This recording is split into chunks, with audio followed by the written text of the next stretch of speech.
Добрый день, уважаемые коллеги. Попрошу вас поставить плюсики, если хорошо нас слышно.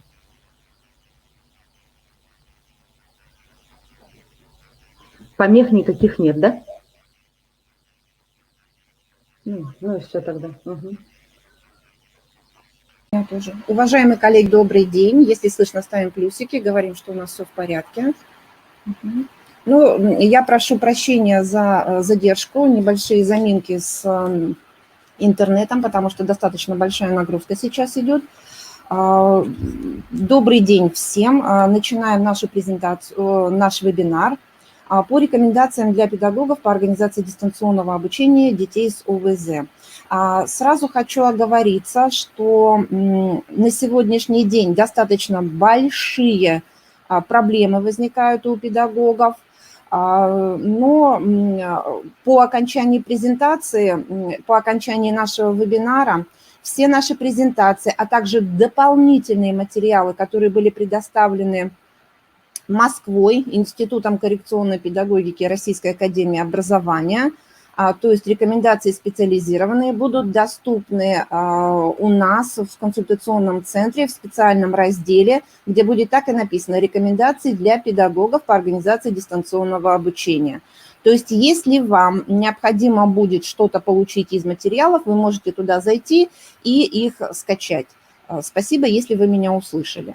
Как туда зайти, каким образом их получить, будет в конце презентации. Итак, одной из современных форм взаимодействия в учебной деятельности является, естественно, дистанционное обучение.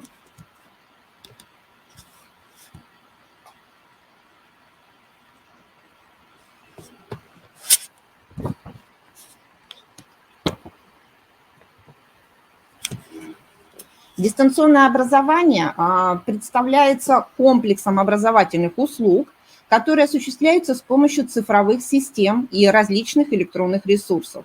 Это спутниковое телевидение, радио, компьютерная связь и тому подобное. Естественно, вся система дистанционного обучения позволяет приобрести необходимые навыки и новые знания с помощью персонального компьютера и выхода в интернет. Место расположения компьютера при этом, естественно, не имеет никакого значения. Оно может располагаться в комнате, на кухне, в коридоре, дома, где угодно. Главное, чтобы было подключение к сети интернет.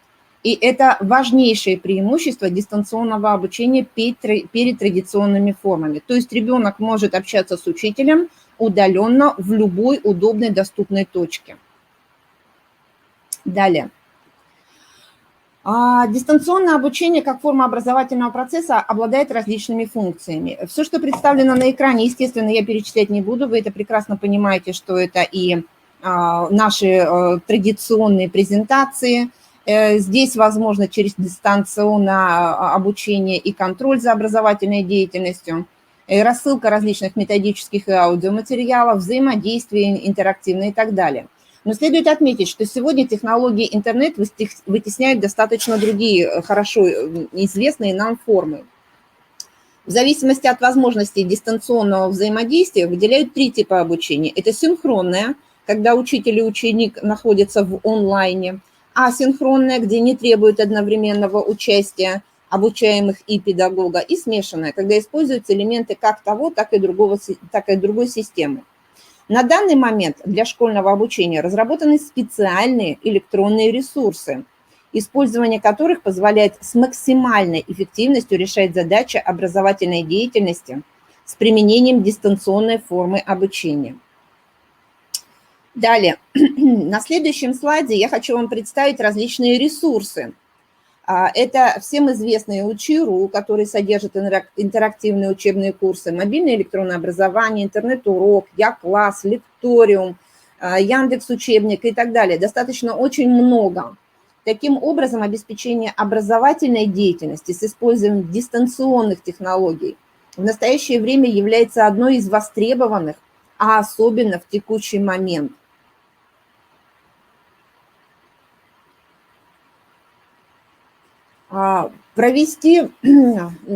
Какие же можно дать рекомендации, допустим, педагогам? Ну, в первую очередь необходимо обязательно провести установочную беседу с родителями на предмет создания условий доступной формы для дистанционного обучения, то есть то, что будет доступно конкретному ребенку в конкретной ситуации. Далее, необходимо выяснить у учителей методом опроса наличие средств обучения для ребенка в дистанционной форме. Это интернет, компьютер, планшет или это телефон. То есть каким образом вы можете давать ему задания, каким образом и через что посылать ему эти задания. Наладить потом эту дистанционную связь. Далее, обязательно составить расписание онлайн-уроков с учетом конкретного времени пользования обучающимся компьютером, с учетом каких-то индивидуальных возможностей конкретной нозологии конкретного ребенка. Составить файлы для задания, для текущего обучения. То есть это могут быть серии, карточки для обучающихся по основным предметам. Составить онлайн-файлы задания для контроля, для самостоятельной работы. Можно общаться с родителями через WhatsApp и Viber, что, естественно, сейчас, в принципе, как бы доступно и есть у всех. Далее, дать родителям рекомендации по закреплению программного материала в жизненных ситуациях, потому что детки ОВЗ, естественно, в первую очередь основываются на жизненный опыт. Дать рекомендации родителям по организации досуговой деятельности, то есть обязательно объяснить родителям, что дети не должны постоянно сидеть и учить и зубрить. Дети ОВЗ, понятное дело, имеют очень слабую нервную систему, они очень лобильны, поэтому обязательно нужно чередовать с игрой и рассказывать об этом родителям. Дать рекомендации родителям по использованию эффективных способов обучения в тех случаях, когда появляются различные трудности в объяснении материала. Обязательно держать связь с родителями, потому что очень много возникает серьезных проблем. Далее, дистанционные уроки. Важно учителю заранее подготовить материал для занятий с ребенком.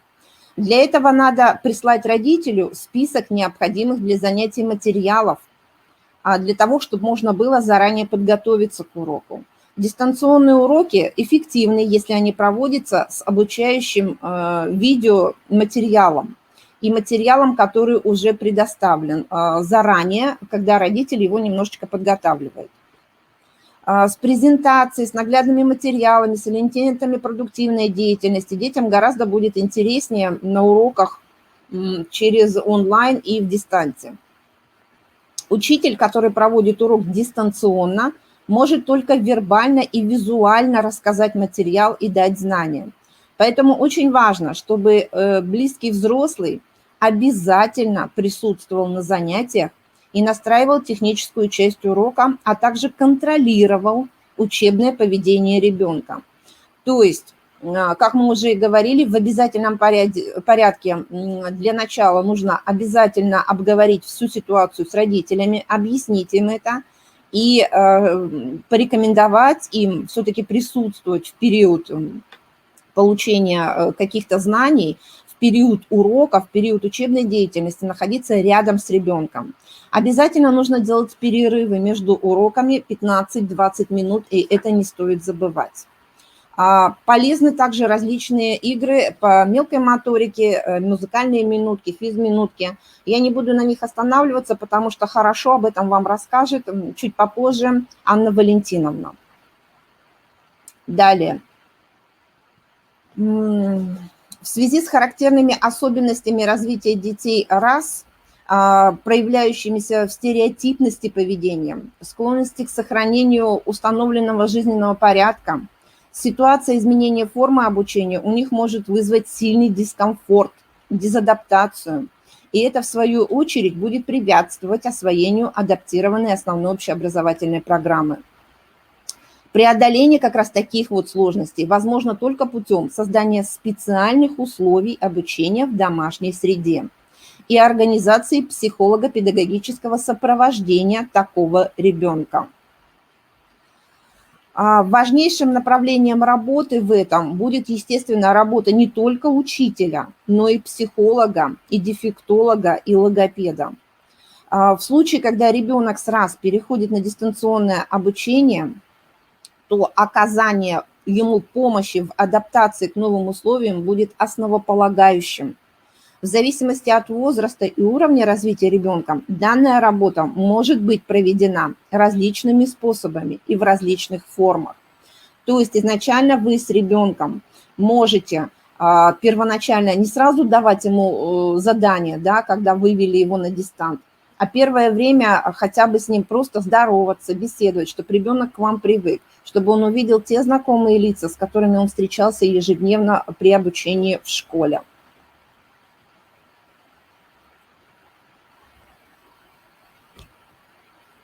Ой, извините.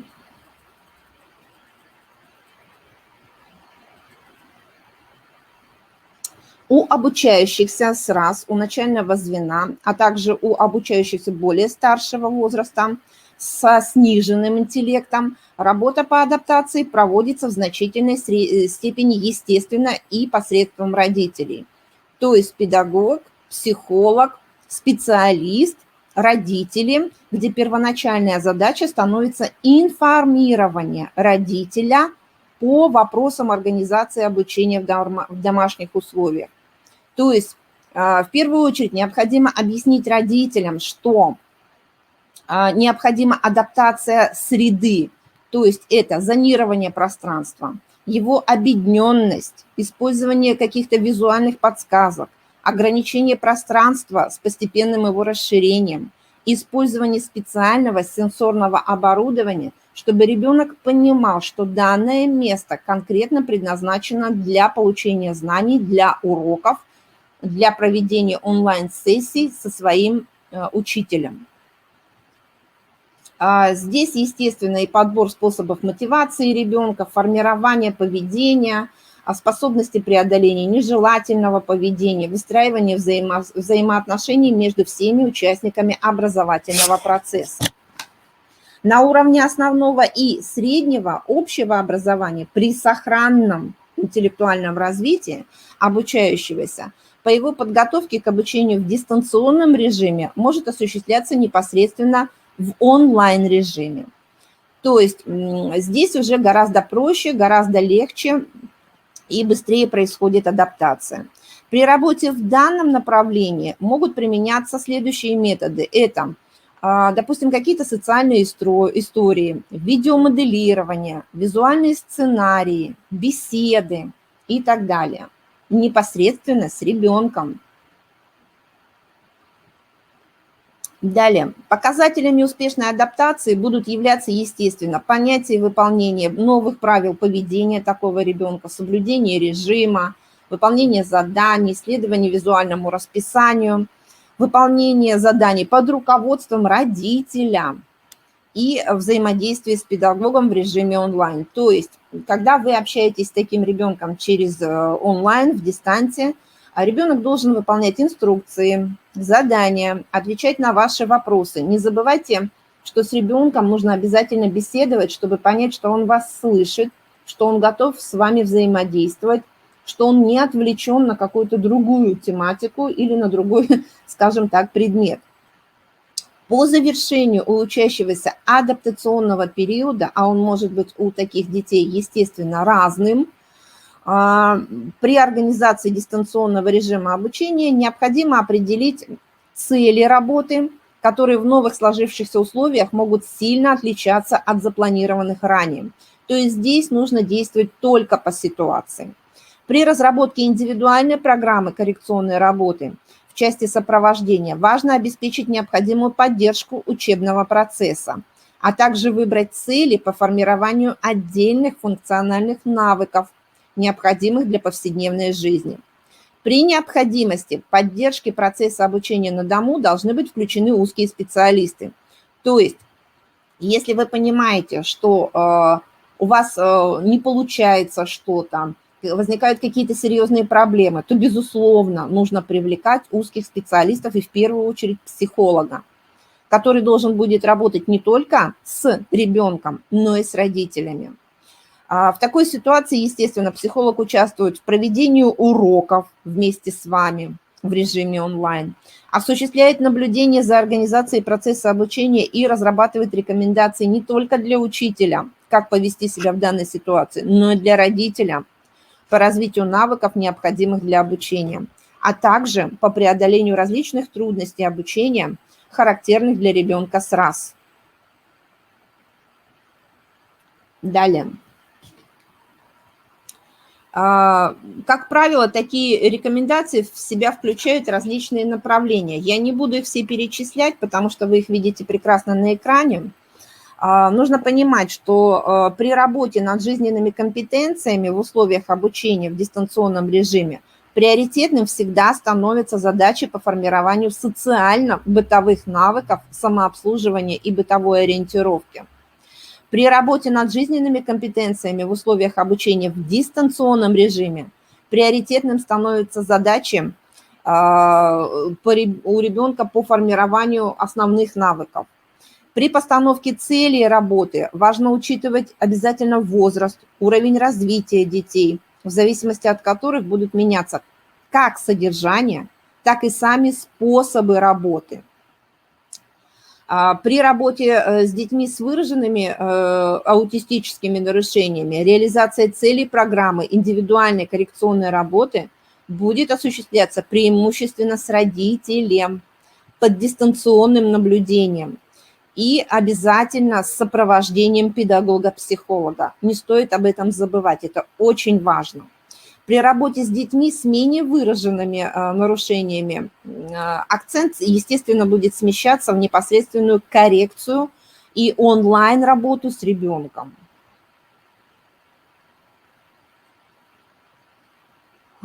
На первом этапе непосредственной работы с ребенком в режиме онлайн осуществляется отработка элементарных социально-коммуникативных навыков. В первую очередь это совместное внимание, визуальный контакт с педагогом, навыки простейшей имитации, выполнение каких-либо действий в присутствии педагога в режиме онлайн, выполнение простых инструкций. Для детей с более высоким уровнем развития, в менее выраженным расстройством аутистического спектра, диапазон будет формироваться немножечко по-другому и будет расширяться. В дистанционном онлайн-режиме может быть проведена работа по формированию широкой группы коммуникативных и диалоговых навыков, навыков онлайн-игр, понимания эмоций, модели психического, высших психических функций и когнитивных навыков. Учебная нагрузка в условиях при этом может снижаться. И не менее важными задачами при этом становится сохранение учебной мотивации ребенка и сложившихся форм его учебного поведения. Большое значение имеет поддержание у ребенка с РАС, ощущение собственной успешности, сохранение его эмоциональной связи с учителем, ведущим дистанционное обучение и с его одноклассниками. Если есть возможность, то можно устраивать по типу онлайн-конференций, чтобы ребенок понимал, что он не один, что его одноклассники точно так же занимаются с педагогом-учителем, как и он. Еще было бы полезно обеспечить ребенку с РАС возможность видеть на экране компьютера или планшета в лицо не только своего педагога, да, но и психолога, и, естественно, одноклассников, как я уже говорила, и во время выполнения учебных заданий. То есть не только в период, когда у вас перемены, да, можно увидеться со всеми, но и в период обучения. Это, естественно, поможет ему немножечко самоорганизоваться. Таким образом, поддержка обучающихся с РАС в условиях дистанционного обучения в первую очередь направлена на адаптацию, освоение адаптированной основной образовательной программы и социальное развитие путем формирования жизненных компетенций и преодоления имеющихся социально-коммуникативных дефицитов. В отличие от очной формы обучения, в ситуации с дистанционным обучением могут применяться конкретные приоритетные цели и способы их достижения. То есть не забываем, что изначально мы для себя определяем, что нам важнее на данном этапе. Далее. Теперь посмотрим немножечко по особенностям реализации коррекционно-развивающей области для обучающихся ЗПР. Коррекционно-развивающая область для таких детей является неотъемлемой частью адаптированной основной общеобразовательной программы. И в условиях перехода на удаленный формат обучения ключевой задачей остается сохранение ребенку коррекционно-развивающей помощи и обеспечение условий для проведения курсов по коррекционно-развивающей области и индивидуальных коррекционных занятий в соответствии с его индивидуальным образовательным маршрутом. Для решения этой очень важной задачи необходима организация психолого-педагогического сопровождения ребенка. Естественно, как в дистанционной, так и в электронной. То есть это могут быть очные форматы, а также могут быть в электронном виде. Допустим, вот многие специалисты у нас работают в ВК, дают задания, сопровождают, просят,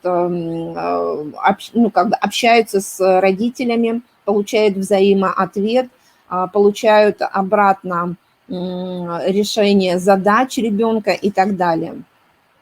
Также можно использовать очень удобно Viber и WhatsApp.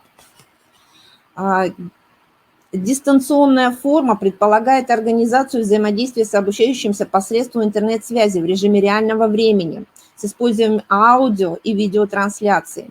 При этом, как уже и говорили, необходимо жестко соблюдать расписание занятий и более высокие требования к организации процесса. Здесь, естественно, нужно отметить ряд особенностей проведения занятий в такой форме. Во-первых, стоит принимать во внимание реальные возможности специалиста и обучающегося. Не нужно прыгать выше головы. И в первую очередь по техническому обеспечению связи. Во-вторых, специфика занятий требует некоторой предварительной подготовки со стороны и обучающегося тоже. Поэтому, как я уже и говорила, необходимо заранее обговаривать с родителями, что, допустим, будет вот такое-то, такое-то занятие, нужно подготовить такие-то материалы, нужно, потребуется, допустим, что-то распечатать, что-то подобрать и так далее. Также при определении содержания занятия педагог должен учитывать ограниченные возможности контроля хода выполнения заданий и упражнений и оказания ребенку помощи при возникновении у него затруднений. Исходя из этих особенностей, вариант дистанционного обучения, при котором учитель дает задание, а ребенок должен его выполнить и отправить обратно на проверку, целиком ложится на плечи, к сожалению, родителей, так как самоорганизовать себя такой ребенок, естественно, не может, особенно в младшем школьном возрасте.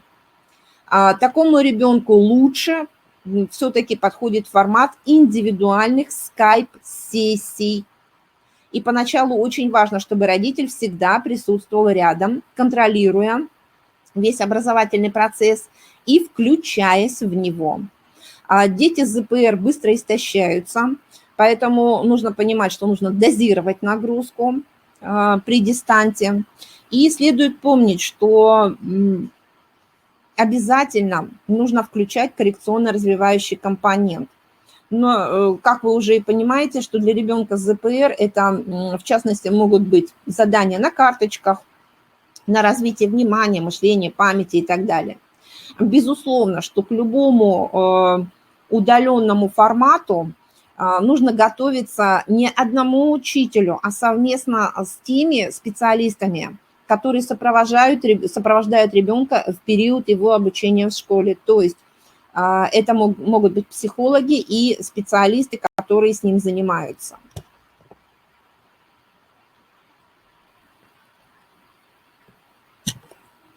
При электронной форме представляется целесообразным использование также файлообменников, например, в Яндекс.Диске, на Google.Диске. Заранее туда размещать какие-то материалы, необходимые для занятия, инструкции к заданиям, упражнения, различные памятки, ссылки на другие ресурсы, файлы и так далее. Информацию для обучающегося и его родителей можно объединять и в тематические папки, дополнять таблицами, расписанием и вариантами обратной связи. Ребенок может самостоятельно выбрать для себя удобное время и темп выполнения заданий. Формами этой обратной связи могут быть фотографии, скриншоты выполненных заданий, заполненные опросники либо анкеты. Письмо от выбираемой, независимо от выбираемой формы, очень значимым для эффективности реализации коррекционно-развивающей области для обучения детей с ЗПР является поддержание контакта с родителями. Целесообразно организовать возможность онлайн-консультирования родителей. Здесь можно, естественно, подключать так же, как если, допустим, проблема с компьютером или еще что-то, то можно подключить тот же Viber и WhatsApp. Активное включение обучающихся совместно с родителями в процесс освоения коррекционно-развивающей области в удаленном формате, естественно, позволит обеспечить эффективное взаимодействие всех участников образовательных отношений.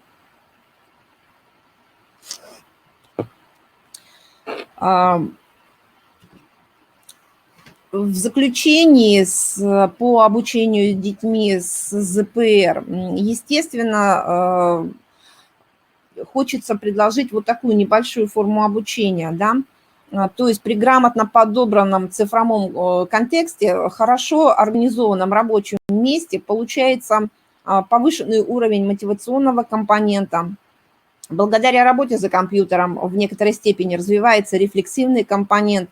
Ребенок, исходя из результатов на экране, может наглядно увидеть свои ошибки, ну и так далее.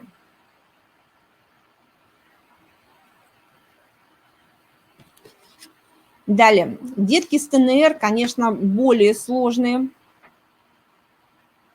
Вот. Естественно, для них требуется немножечко другой формат.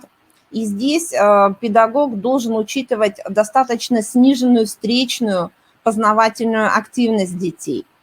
В связи с чем, что в начальной школе рекомендуется совместный пересмотр видеоуроков, которые предлагаются для обучающихся.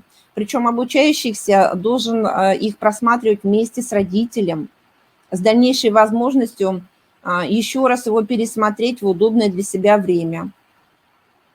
Учащиеся основной школы при наличии устойчивости уже к мотивации обучения могут просматривать и самостоятельно. Также полезно создать видеотеку уроков, которая будет полезна для обучения в онлайне и в дистанции. Это очень важно для того, когда дети достаточно плохо понимающие с первого раза, недостаточно усвоившие какой-либо урок, могут пересмотреть неоднократно видеозанятия. Инициатива повторного просмотра может исходить как от ребенка, так и от учителя, так и от родителей. Продолжительность онлайн-уроков для детей с ТНР должна быть небольшой, до 30 минут. В дополнительном первом-втором классе урок может быть разбит даже на несколько частей с перерывами на различные физминутки, на подвижные занятия. Весь учебный материал следует подавать многократно, поэтапно, часто обращаться к заданиям, к полученным ранее. Во время урока практически на всех этапах должна осуществляться обратная связь с учащимися. И самое главное, не допускать превращения ученика в пассивного созерцателя и слушателя лекций. То есть обязательно каждое занятие должно сопровождаться вопросом к ученику, вызывающий ребенка на диалог и комментирование всего происходящего. Далее, кроме того, необходимо, чтобы список терминов в соответствии с преподаваемым учебным материалом находился в визуальном доступе для обучающегося. Необходимо работать с текстом на каждом занятии, независимо от преподаваемого предмета. Особое внимание нужно уделять домашнему заданию. Оно должно носить творческий характер и быть подготовленным в ходе видеозанятий. Предпочтительно давать задания творческого характера, а не сплошное перечитывание, переписывание или пересказывание текста. Такие домашние задания трудно проверить в условиях дистанционного обучения. И внимание детей привлекается к ключевым моментам изложенного в книге материала. Например, предлагается отыскать в тексте ответы на поставленные учителем вопросы, карандашом отметить наиболее важные мысли, подчеркнуть, предложения, которые могут служить планом для будущего ответа. То есть виды работы с учебником могут быть достаточно разнообразны. При всем при этом, опять же таки, вернемся к тому, что это можно сделать скриншот, фото и отправлять учителю на проверку. В начальной школе проверочные и контрольные работы проводятся в присутствии родителей, но родители при этом не должны вмешиваться в процесс написания работы. То есть обязательно перед этим нужно работать с родителями. Наши родители, безусловно, нуждаются в поддержке, в обучении, в психолого-педагогическом обучении и, естественно, разъяснении и пояснении того, что и как будут дети делать. В то же время родители могут принимать участие и в проверке работ по шаблону, который предложит любой педагог. Обсуждение проблем и ошибок полезно проводить в присутствии родителей. То есть вы, когда обсуждаете с ребенком те ошибки, которые он совершил при выполнении любого домашнего задания, должны обсуждать совместно учитель, ребенок и родитель, чтобы родитель тоже понимал и видел, что сделал ребенок, на что следует обратить внимание, как с ним работать с домашним заданием и так далее. Естественно, все это позволит включить родителей более активно в весь образовательный процесс. Но естественно, что дистанционное обучение не должно полностью дублировать процесс очного обучения. Оно имеет, безусловно, свои плюсы, но и минусы. И при организации дистанционного обучения необходимо учитывать особенности проявления речевых и сопутствующих дефектов у ребенка, любого. Ребенок ТНР, ребенок РАС, ребенок ЗПР. Безусловно, нужно обращать на это особое внимание. Спасибо, дорогие мои. Далее я передаю слово Цветковой Анне Валентиновне. Перед вами сейчас слайд, на котором есть ссылочки на электронный ресурс, где вы впоследствии можете взять все рекомендации, в том числе и наши презентации. А я с вами прощаюсь. Если будут у вас вопросы, обязательно пишите, задавайте их через консультационный центр. Мы постараемся ответить на все ваши вопросы. Анна Валентиновна, приглашаю вас. Спасибо. Хорошо слышно. Никите, пожалуйста, поставьте, коллеги.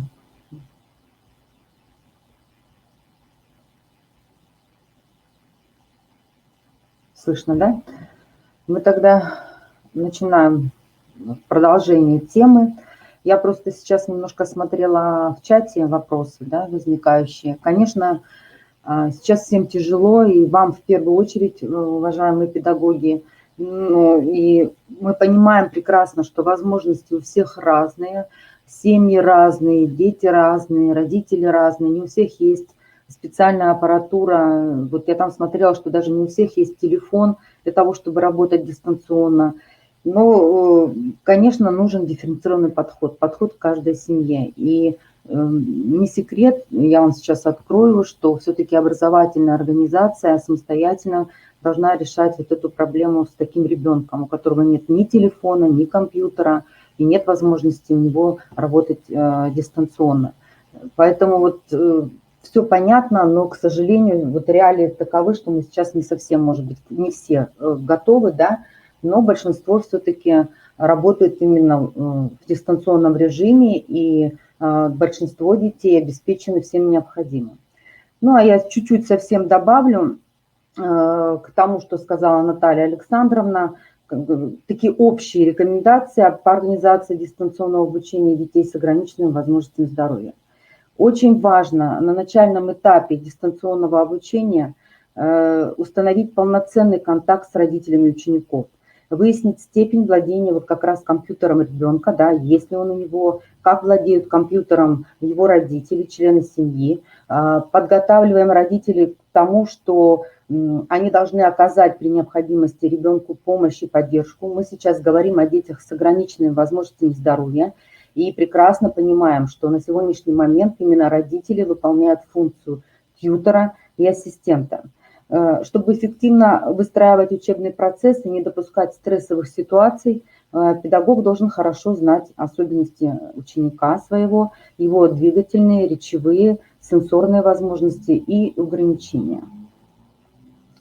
При дистанционном обучении от учителя требуется соблюдать особый речевой режим. Речь должна быть четкой, разборчивой, без резких повышений голоса и с большим количеством повторений, больше, чем на обычном уроке.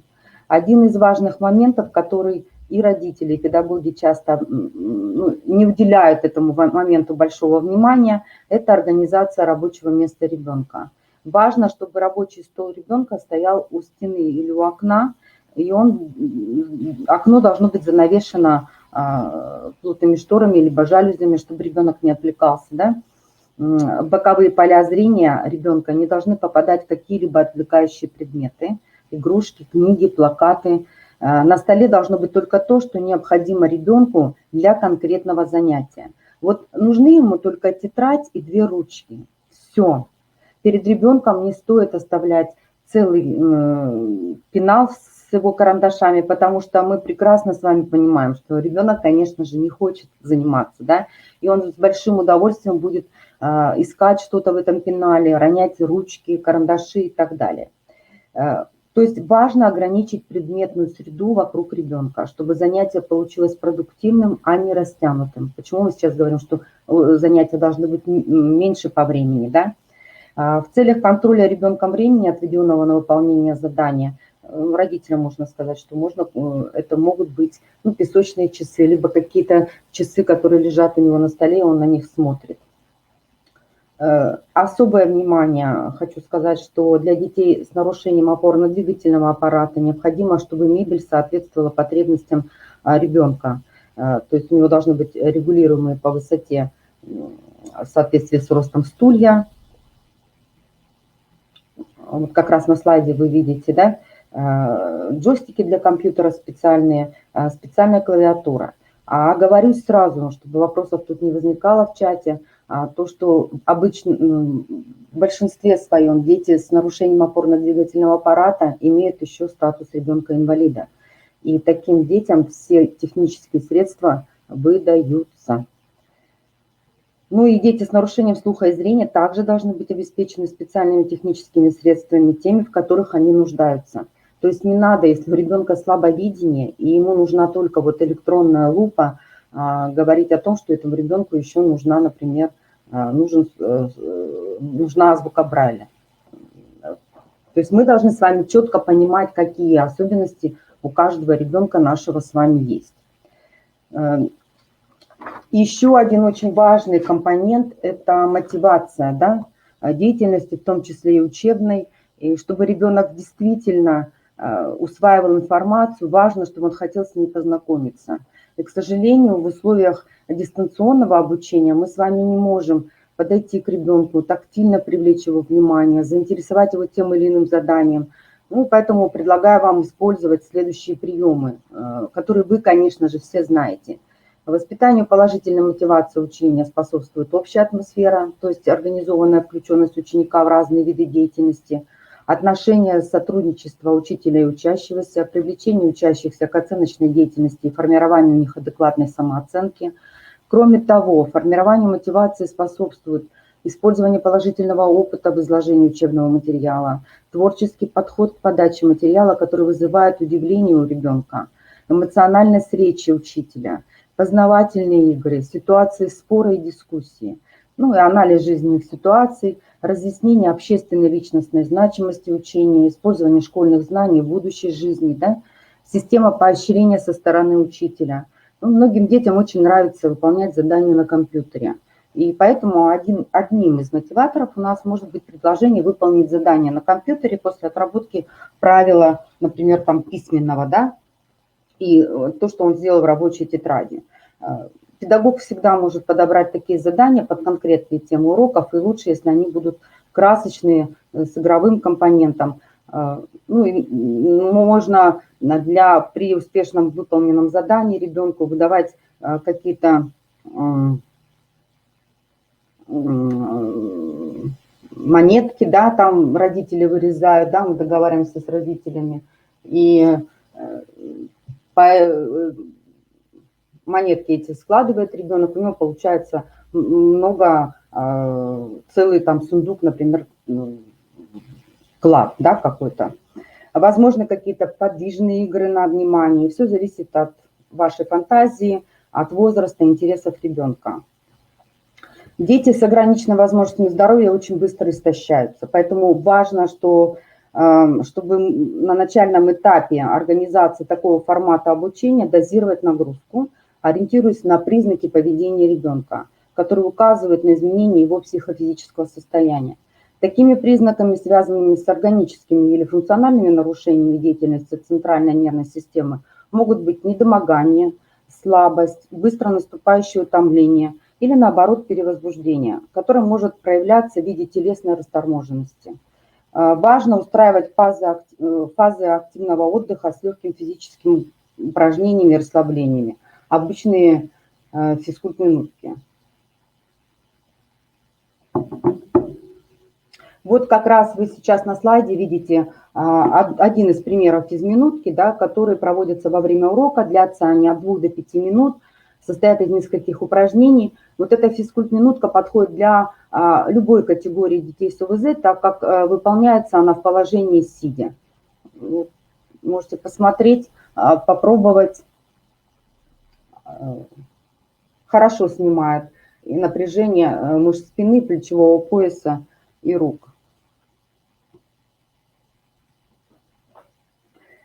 Обучение детей с ограниченными возможностями здоровья и инвалидностью имеет свою специфику, поэтому использовать дистанционные технологии необходимо дифференцированно с учетом психофизического развития ребенка, особых образовательных потребностей обучающихся и имеющихся у них ограничений. В связи с этим вот на слайде вы как раз видите особенности, общие особенности реализации дистанционного обучения. Наталья Александровна подробно очень рассказывала сейчас по детям с тяжелыми нарушениями речи, по детям с расстройствами аутистического спектра, по детям с задержкой психического развития. Тут, конечно же, тоже все будет перекликаться, поэтому сильно долго останавливаться не будем. Единственное, что хочу обратить ваше внимание на то, что обязательно, вот Наталья Александровна говорила, родителей привлекаем на первых порах хотя бы к обучению, потому что, еще раз повторюсь, тяжело всем, и детям, и педагогам, и родители, конечно, большие помощники в этом будут нам. Полезно создавать видеотеку уроков можно, чтобы ребенок мог пересмотреть, если он захотел это пересмотреть или что-то не понял, чтобы у него был материал, да? Инициатива повторного просмотра может происходить от родителей, от самого ученика, либо от педагога. Еще раз повторюсь, что занятия должны быть не больше 30 минут для детей с ограниченными возможностями здоровья. Если бывает, что ребенок с повышенной утомляемостью, либо с возбудимостью, то урок может быть разбит на несколько частей с перерывами. Учебный материал подаем небольшими дозами. Обязательно, да, вот говорила тоже Наталья Александровна, что коррекционную область обязательно сохраняем, да, и она должна быть у ребенка с ограниченными возможностями здоровья. И в заключение хочу вам сказать, что для детей с ОВЗ один из такой из наиболее приемлемых вариантов сейчас, да, на данный момент, и более приемлемый вариант для таких детей – это создание мультимедийных презентаций. Вы можете ими воспользоваться, отправлять каким-то образом родителям через контакт, либо через электронную почту. Да? Хорошо, конечно, если эта презентация сопровождена еще и звуковыми эффектами, да, вашей речью, но это не всегда выполнимо. Поэтому вот как раз рекомендации по созданию мультимедийных презентаций для детей с ОВЗ. Мы выбираем с вами неброский однотонный фон, чтобы не отвлекать внимание от содержания. Чтобы избежать быстрого пресыщения, мы несколько раз изменяем стиль презентации, умеренно используем спецэффекты, режим смены слайда «Книжная страница», не перегружаем презентацию лишними деталями, желательны четкие реалистичные изображения и лучше всего статическое, крупное такое цветное изображение, да, ну вот из сопровождения звука, и рекомендуемый шрифт – это Arial и Вердана.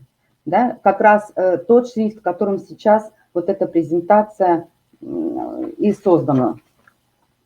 Коллеги, обращаю ваше внимание, что дистанционное обучение не должно полностью дублировать процесс очного обучения. И оно имеет свои плюсы и свои минусы. Но при организации дистанционного обучения мы всегда должны учитывать особенности проявления речевых, сенсорных и двигательных нарушений у учащихся. Вот и все, что я вам хотела сказать на сегодня. Надеюсь, что материал был вам полезен, хотя бы чуть-чуть. И всего доброго, будьте здоровы!